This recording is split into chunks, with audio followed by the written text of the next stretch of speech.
Assalamu alaikum wa rahmatullahi ta'ala wa barakatuh to Milan Aunt and welcome to Salam Media. This is Friday Night Live with me, ST Safaraz Takolia. And I'm coming to you live from the south of Johannesburg, from my very own private residence, alhamdulillah. Not from the Salam Media studios, but however, we shall be coming to you live from the studios in a few weeks' time, as we are obviously with construction upgrades and a brand new studio. I must say, I've been blown away by the size of the new studio. Inshallah, may Allah subhanahu wa ta'ala grant us khair and barakah in that endeavor and make it successful as well, inshallah, ameen. Now, having said that, tonight on the program, we are going to be chatting to Mike Perry in a few moments or so, who is a snake handler. And we are going to be discussing talking points around, obviously, the handling of these reptilians and these animals and these fantastic creatures as well.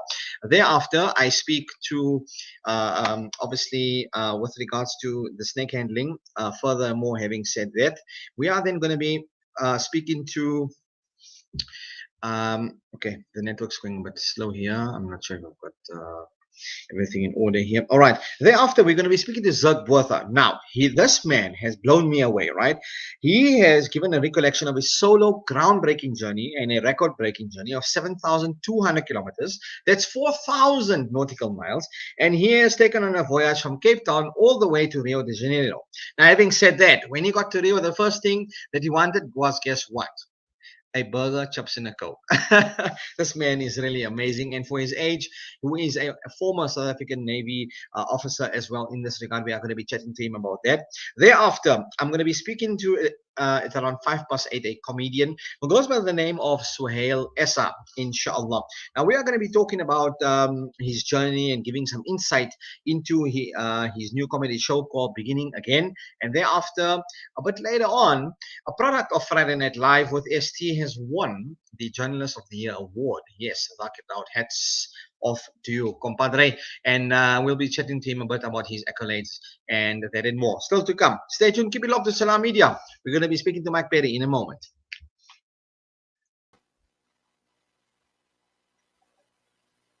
Stereotypes, moving boundaries, joining hands. Salam Media.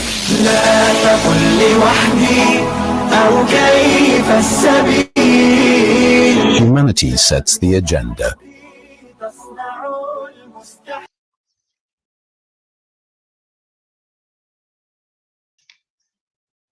Okay, welcome back. It's now just 5 minutes after 7 p.m. on a Friday night. We're coming to you live from the south of Johannesburg, alhamdulillah. And firstly, we begin the program by giving thanks and praise to Allah subhanahu wa ta'ala, who's given us the opportunity and ability to witness it. A Mubarak day of Jummah, alhamdulillah. Now, we speak to snake handler Mike Perry, and he takes us through his long journey with regards to, obviously, his involvement and his passion for these fantastic creatures. Mike, good evening. Welcome to Salam Media and Friday Night Live with ST. Good afternoon, good evening, and welcome to everybody that's listening. I'm glad that I'm on your radio show, and hope I can add some value. Awesome stuff. Thanks for obviously taking the time, and it's great to have you with us. Right now, Mike, first things first, before we get into what goes into being a snake handler and how we could act with regards to these slithery creatures and, these reptilians and, whether they visit you in your backyard or wherever it may be. Firstly, I want to talk about, your involvement with these fantastic creatures. When did your passion for this obviously begin? Because as I understand, obviously, we're going back to 1960s, if I understand correctly, the early 60s, right? Is when you obviously became fond of these creatures. It was obviously at your tender years of around about 10, I'd say, where you started catching snakes. Now, how did you just start, begin catching snakes? Was this, were you living on a farm? Were you out in some rural area? Or, take us through how this journey began. And also, I understand you accomplished your first milking of a rinka back in the day. So talk to me a bit about all of this. Right. Okay, so in 1963, we moved away from Johannesburg to a small farm. The area is called Diepsloot, about 8 kilometers north of Fourways. Correct. Now, in 1963, there was nothing here. It was just like living out in the veld. And so we found snakes. And these things were killed. And I'd ask my parents, what snake is this? Oh, we don't know. I said, okay, what does it eat? Oh, we don't know. Said, is this male or female? We don't know. That's the only answer they had, is we don't know. One We day I don't said know. to them, I said, I cannot understand something. You guys are grown up. You've been to school. You're actually out of school. And you can't answer a single question on snakes. Why? And they were just standing there. So I started finding information on snakes and started reading, became fascinated with the subject. And 2 years later, in 1965, I started catching snakes. My first accident was in 67. I was spat in the eyes by rinkles. Okay. In that same year, I started doing venom extraction. I had collected some rinkles and I started doing venom extraction from these rinkles. In 1970, I delivered 15 grams of dry venom to a snake park. So is this when you basically call milking of the rankal, basically? Am I correct in saying that? Right. Yeah, Okay. yeah. It's a simple process. You take a glass receptacle, put plastic over the top, keep the plastic in place with the elastic band. And now when the snake bites through that plastic, it feels similar like when he's biting his prey, you see. And so the venom gets released in the receptacle, and that's how you collect it. But when you collect it, it's a fluid, so we dry it. The easy process is to just put it in a silica gel into a vacuum flask. You put your beaker on top of the silica gel, you seal the vacuum flask, draw the air out, and within 3 days, the silica gel absorbs the moisture, and then the dry component, the protein of the venom, is now dry, and that's what remains behind. So yeah, that I was doing when I was youngster, 12 years old. I was doing that, you know. Wow. Okay, so weren't you a slithy little youngster? First snake bite was in 1971. Bitten by a puffadder, 1 week in hospital. I saw an interesting thing there. Doctors don't know how to treat snake bites. The simple fact is, in the 5th year of medical school, the doctor will get a 1-hour lecture on snake bite, and that is it. Right? There's far more other pressing problems and things to look at. And doctors get trained in big city hospitals where there are no snake bites. So by the time the doctor's qualified, he's never seen a snake bite case. Okay. So that's where my interest started in finding out how do you treat snake bites. So it's been a lifelong study for me. Wow. If a doctor is a fresh doctor that's never seen snake bites, he's qualified as a doctor. He can come to me and I can train him what to do in snake bites. So I do training. That's one of the things that have kind of developed. So snakes was my hobby until 1999. And then I got the contract to supply snake venom for South African vaccine producers. They use the snake venom to manufacture the antidote. So the different snake venoms are weighed off the quantities they need. They mix that dry venom with sterile water to make it a solution again like it was when it came from the snake, so they can draw it into a syringe and inject it into horses. They use horses as the host animal. So those horses will be subjected to minute quantities of venom, but the quantity is increased over time. So the horse builds more and more antibodies until you get an antibody titer that's very high, and then that horse can stand in a room full of snakes and they can get bitten by these snakes, but he won't die because he's got his own antibodies. Then the horse makes a blood donation. They separate the blood cells from the plasma. The plasma is then processed further. They remove the antibody from the plasma, and that's your antivenom. The antibody that the horse manufactured is now the antivenom. That's what the doctor is going to inject intravenously into your body. The antibody finds the venom in your circulation and neutralizes it, and then you don't die from a snake bite. Right? So this process is more than a century old, and they're trying to replace it by modern technology. It has not yet been replaced by modern technology. So we're still using a process that is 130 years old. Wow.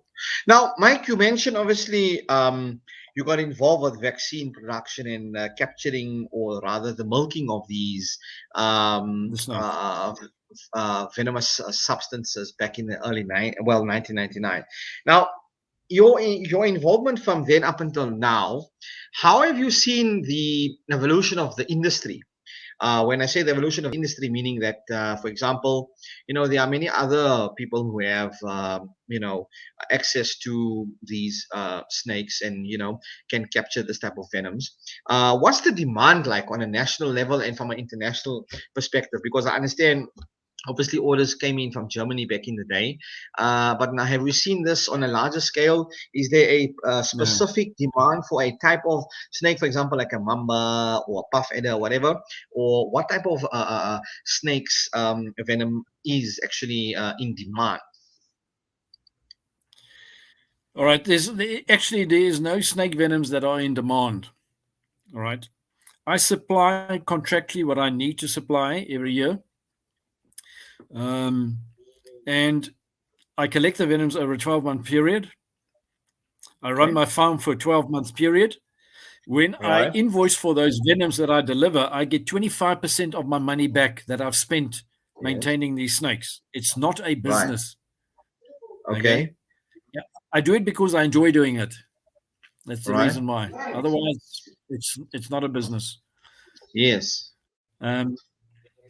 But yeah, the way I earn a living is I do training. When I started this business, people were knocking on my door for information on snakes. They were wasting my time all the time. Yeah. And I saw there was a gap in the market. I started Yes. compiling snake training courses. And in January Right. 2000, so it's like a year after I started venom extraction, I started doing training. And that Now, is talk what to us a bit maintains the about the business. training of this venom extraction. Can you explain a bit more about the idea of venom extraction, how to get involved, and how this whole process takes place? All right, there's no need for anybody to get trained how to do venom extraction because there's no demand for the venom. Mm. Okay. Okay. So if somebody comes to me and says, look, I want to supply snake venom, I've had that before. I had a guy that says to me, what I'm going to do is I'm going to produce a 1,000 grams of black mamba venom per year. So I said, okay, fine. What do you want to do with the venom? He says, no, that's why I'm coming to you. All right. I want you to help me sell the venom. So I said to him, listen, Boot, why do you want to do this? He says, well, if you go to the internet, you'll see that for black mamba venom, you can get $500 for a gram. So if I produce 1,000 gram, I'll have $500,000. So I said to him, all right, so let me tell you something. I have a contract to supply snake venom for South African vaccine producers. I supply 10 grams per year. That's it. And now you want to supply 1,000 grams. There is no market. There's no demand for that. All right. That's the problem. Okay. There is no demand for the venom. You asked of overseas people. The scientists that are looking for elements in snake venoms to make medicine from, they need a small quantity. They need maybe 20, 30, 50 milligrams of venom. That's all they need. All right. Because they're going to put that venom through machines, split the different proteins, and then see what those proteins do and see if they can find something that they can then replicate artificially in a lab. So they use the venom once to find the element and then they make it synthetically. All right. So then I'm completely excluded from the process. So, yeah. I've said before, people say to me, can't you sell the venom overseas to pharmaceutical companies, etc.? Yes. I said, those guys, contact me for venom, all right, but they want minute quantities. And that scientist, once I've sold him those venoms, will never contact me again. Because he's going to maybe replicate the process or whatever.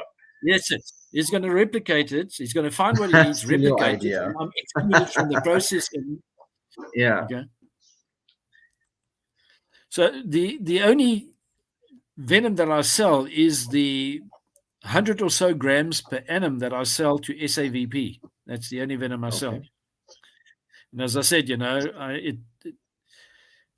I spend 75% more than I actually get for the venom. So the shortfall, I make it up by doing snake training courses. That's how I actually run the company. So the snake training courses subsidize the venom supply. That's what it does. Now, Mike, I want to ask about the question when it comes to, civil society and how people should react when they come across a snake, be it in their home, be it in their offices. There's a Right. program on DSTV channel. I think it's on National Geographic, called Snakes in the City. And it Yes. covers a lot about the Durban area mainly. And wow, I've been astounded as to the amount of incidences and snakes that are actually around Durban. Being a Oh, sure. Johannesburger and a Gautenger, obviously when we go down to the coast, we don't expect this. And I saw on one of their promo videos where a snake slithering up a robot in the center of Durban CBD, in the office parks, etc. Apart from Durban, like the KZN area, your Limpopo, Mpumalanga, Highveld area, where it's much more humid, how should a Right. person react? I mean, obviously we're ushering in towards the summer period now. Heavy rainfall will come. There'll be a lot of humidity, etc. The dynamics of obviously nature changes. What happens and how should Yeah. a person react? Should they come across, a snake in their domestic environment, or, as I saw on the television, even in the hood of their car? What should we do on how should a person react? Because immediately, some people just panic, go into like a shock mode, or do something, very rational. So Exactly. this is the guy you That's the talk. theme I'm talking about. Exactly. Yeah. Yeah. Right. Okay. Wow. So you can see me with them. Okay. Yes. So Yes. each year when they're going to shoot the program, I go and I make sure that they all up to date with what to do if there's a snake bite. Oh. All right. In terms of So their that's my own involvement with them. security. Yeah. Mm. So I go there each year when they're going to shoot that thing, and I just make sure that they're up to date with what they're going to do if there's a snake bite case. So I know him very well. Okay. All right. Obviously, clearly, you're showing us the bragging rights there, right? Okay. Yeah. Yeah. It's a small world, we know each other. Yes. Okay. Simon's a good guy. Some people shoot him down because he's talking a lot. When he is not on camera and he catches a snake, there's no talking. He just catches a snake and puts it in the container and it's gone. But for the TV show, he needs to act. You with me? Yes. So they want more talking, etc., etc., etc. All right. But the snakes that he catches, all right, those are genuine call-outs. So there's a whole bunch. There's like a network of snake catchers all over the country. Mm-hmm. Now, Simon is in Durban. So when they're going to shoot the show, you'll make contact with all that network in Durban. And when those people get called for snakes, they'll filter him through to them so that they can keep the program rolling, you see. Yes. Right. So he needs to be busy when they do the shooting. So, they'll channel the calls to him so that they can keep busy and roll the thing out. But yeah, there's a lot of guys that catch snakes. I train those people. My main clients are actually remote mines. Remote mine, they get some mineral somewhere in the bush, they dig a hole, snakes appear, it becomes a health and safety issue for the mine. And then they get me in and I do the training. So I travel all over Africa to remote mines to do training. So it's not just in South Africa. I go out of the country also to train. Yes. The thing, though, is more and more people are realizing that snakes are important in the environment. If you just destroy everything, if we destroy all the snakes, we won't have food because we won't have crops. All right. And slowly people are starting to realize this. Right. An owl can catch a mouse or a rat when it's outside. All right. You can say, right, so we'll just use owls. They're going to catch all this stuff. But here's the thing. A rat or a mouse goes underneath in the burrow. A snake can follow it into that burrow and go kill it in the burrow and feed on it. So snakes are excellent predators of rodents. Now, And, that's Mike, the I have a value. question. All right. With regards to dangerous snakes in South Africa, right? Let's say you're going camping in South Africa. I mean, it's important to obviously recognize potential dangers, such as obviously the common snakes, tarantulas, etc.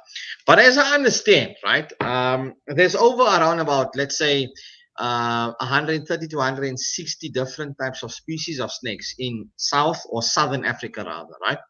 But a lot of them are not actually dangerous to humans. However, it's a good idea to not try and obviously, disturb them, right? Now, let's go through a list of some of the most dangerous snakes, or rather the top 10 most dangerous snakes found in South Africa. And I would think maybe, in my own opinion and from what I've come across, basically, a level of danger with the highest and most dangerous snake would be the black mamba, number one, maybe, due to obviously it being fast and a nervous snake. And I understand that they become very threatened, or rather, they become highly aggressive when they are threatened, if I'm correct in saying that.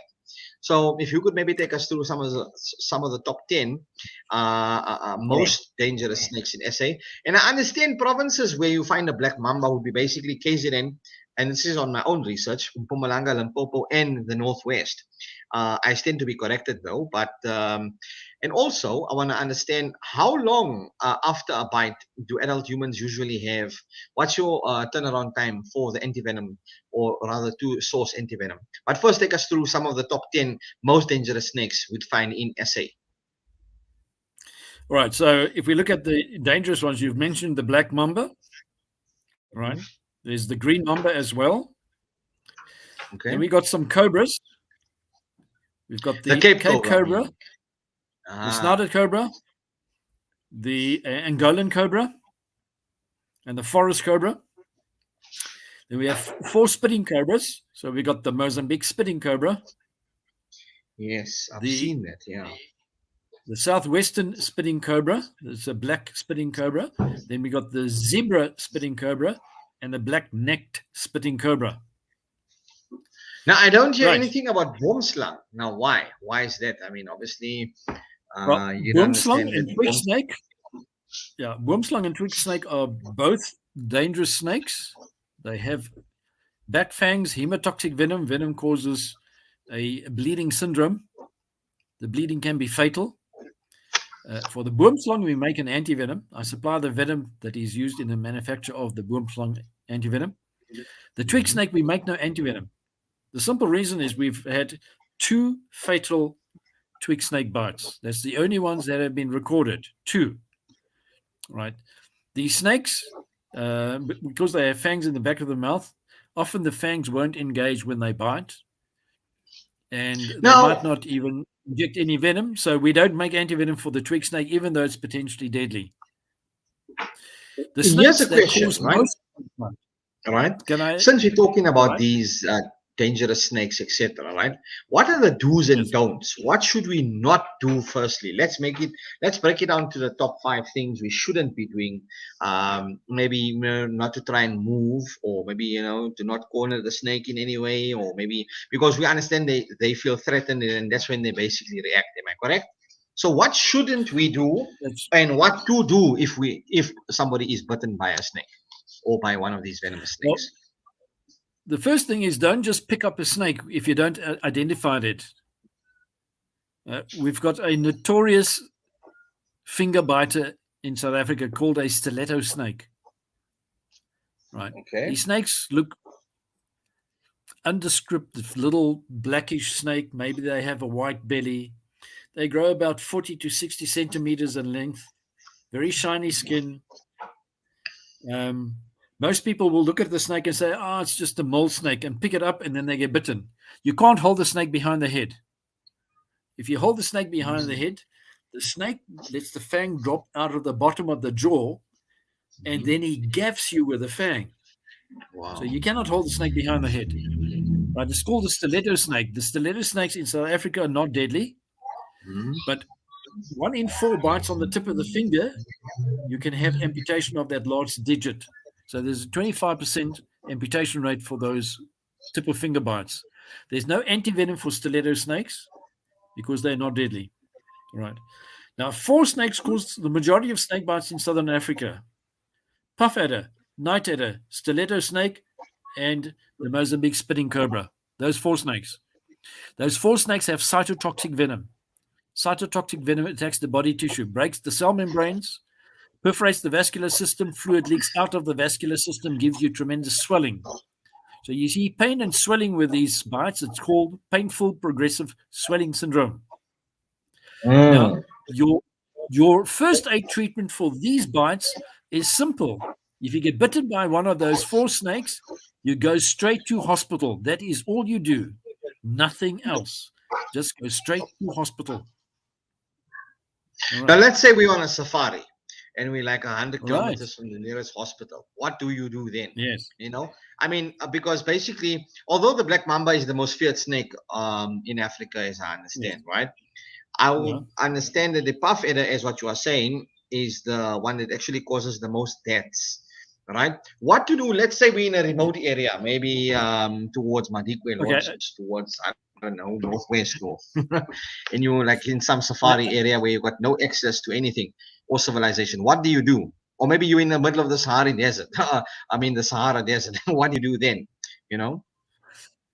Right. So these 4 snakes that I've just mentioned, puff adder, night adder, stiletto snake, and spitting cobra. A cytotoxic venom destroys body tissue, right, and gives you swelling. The stiletto snake is not deadly. The night adder is not deadly. The Mozambique spitting cobra is potentially deadly to small children, but it won't kill an adult, right? A puff adder is potentially deadly to adult and children. Okay. How soon will you die from these bites? Probably you have, I would say, at least 4 hours if you have one of these bites to get to a hospital. Right. In 4 hours, you can drive 400 kilometers.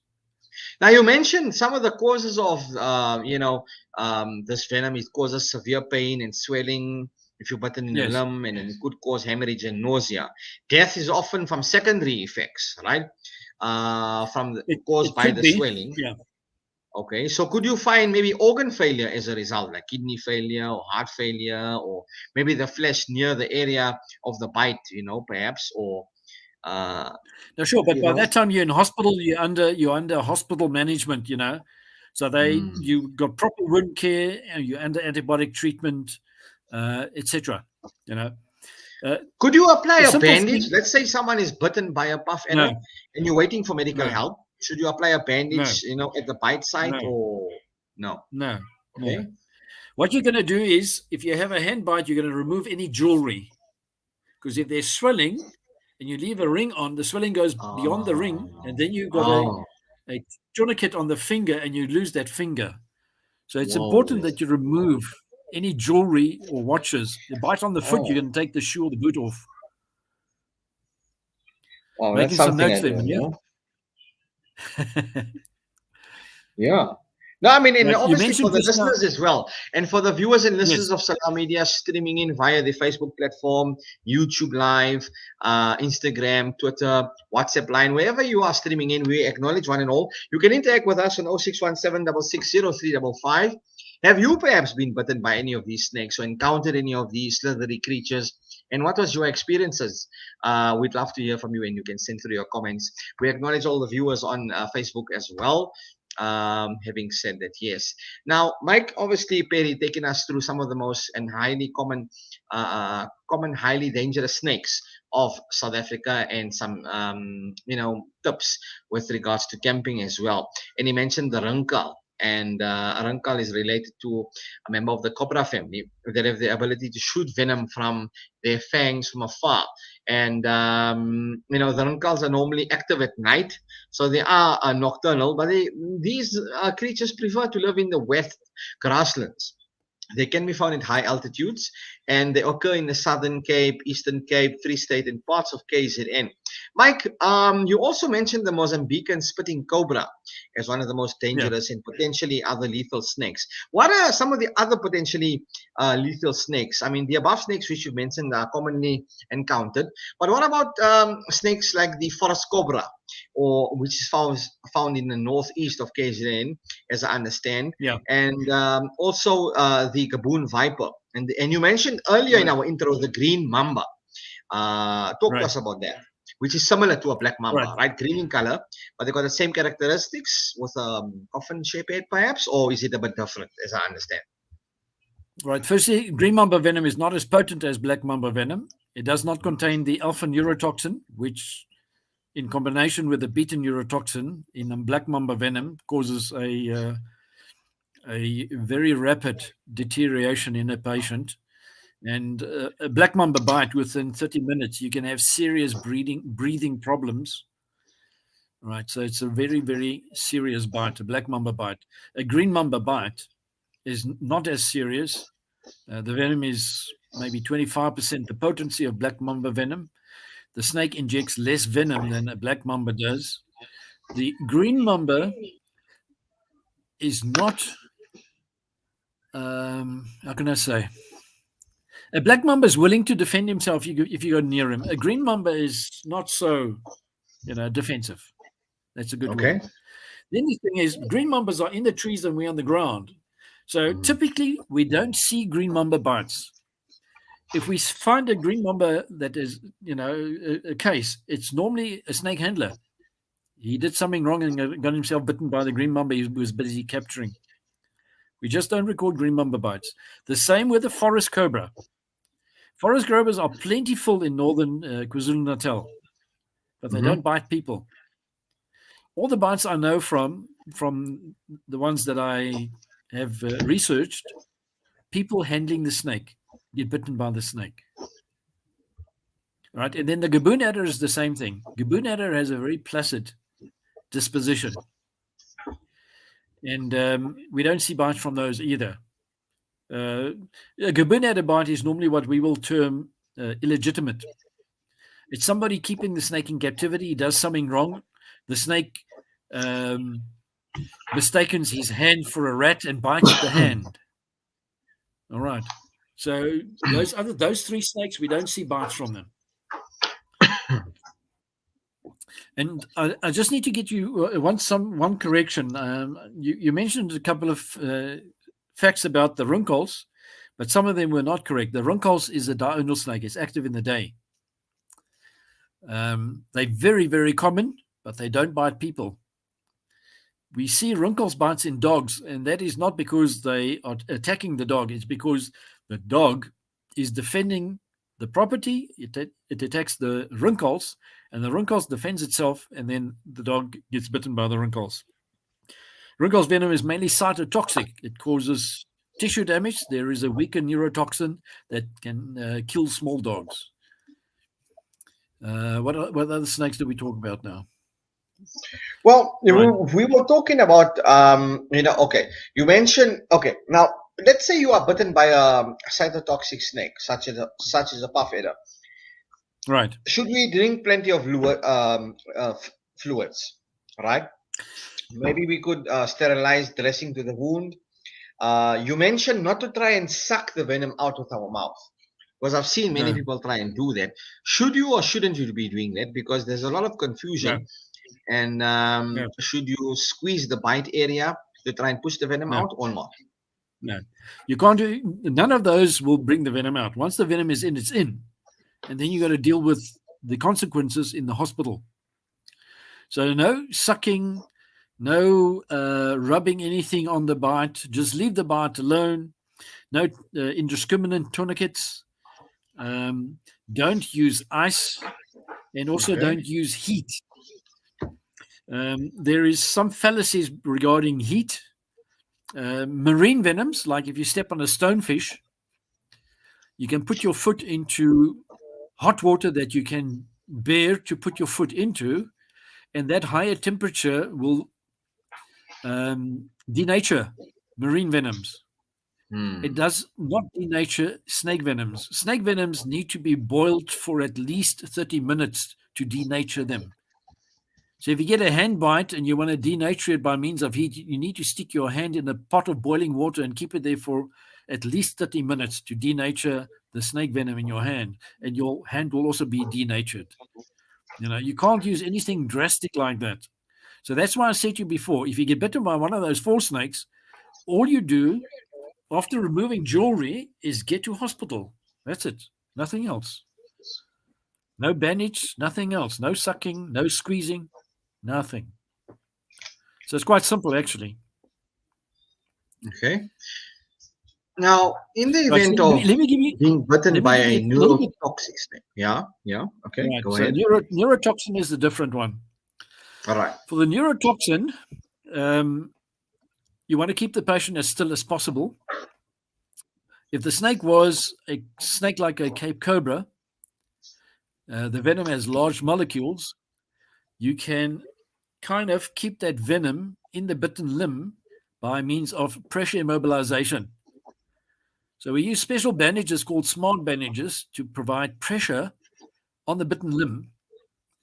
The victim is kept completely still. The victim is placed on a stretcher. The victim is then carried to a vehicle, and the victim is driven to a hospital. So with pressure immobilization, you need help. It's a group activity, and you're not participating. You're just lying there. All right. With Mamba venom is small molecules. 85% of Mamba venom is small molecules.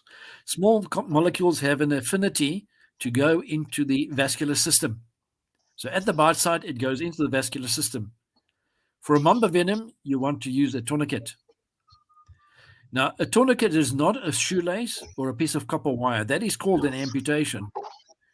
Right, a tourniquet is something that's broad. A broad bandage on the upper arm or upper leg, wherever the bite might be. We use BP cuffs as a tourniquet because you can easily inflate it and retain that inflation on that cuff. In January, my farm manager was bitten by a black mamba. Our protocol is simple: secure the snake in the cage, place the BP cuff, sound the alarm. He did all 3 things in that order. I phoned the ambulance. Ambulance came, arrived here 45 minutes after the bite. He was symptom-free because of the tourniquet. He was placed on a drip. He was transported to hospital. We sent the antivenom along.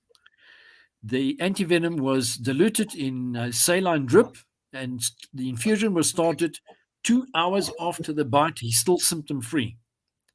Right. Halfway through the infusion, the doctor started removing the BP cuff, and he experienced just 2 symptoms from that bite: tingling around the mouth here and metallic taste. That was it. Those 2. He was discharged the next day. Perfect outcome. Perfect outcome.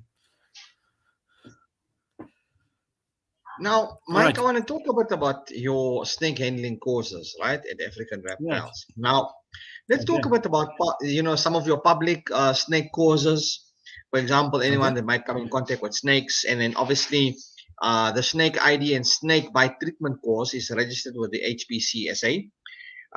Also, talk to us a bit about your corporate snake courses, and if anybody out of interest would like to get in touch and involved with this. So take us through both the public snake course and the corporate one, and how we can identify both. All right. So the only difference between the 2 is that for a corporate snake course, the whole group is the one business, like a mine, for instance. And the public snake course, we might have a mixture of people. So we have people that go hiking, people that go fishing, people that go camping, people that go 4x4ing, or people that have an interest in snakes. And then also small groups from mines. It might be a small mine. They just want to send 3 people on the training, not 10, which is our normal group. So those 3 people will join our public course last Saturday, end of the month, at our training center here in Diepsloot. So we have those people, and we do exactly the same training: snake ID, snake bite treatment, venomous snake handling. In addition, if we have people from provinces where there are black mambas and they need to learn about those, like, for instance, the field guides in Limpopo province, we do a separate black mamba handling training as well.